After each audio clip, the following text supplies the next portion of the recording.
Welcome to The Last Breakfast. Please enjoy the video. You start by making sure your phone software is current and your important app data is backed up. This prevents surprises.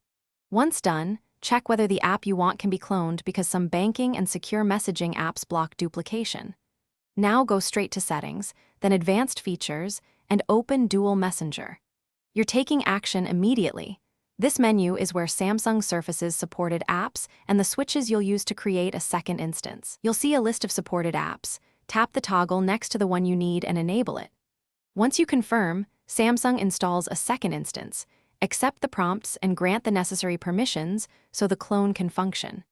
Make sure to sign in with a different account or profile inside the cloned app. This separation keeps messages and settings distinct.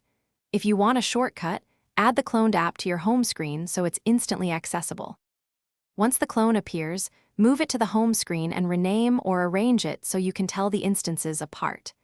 You should also go to Settings right arrow apps to tweak notifications, permissions, and storage for the cloned copy so it behaves independently. If the clone installation fails or the app won't run, try clearing cache for the Play Store and Settings, reboot the phone, and attempt cloning again. This resolves most glitches caused by stalled installs or permission conflicts. Thanks for watching. If this was helpful, leave a like and consider subscribing. See you next time.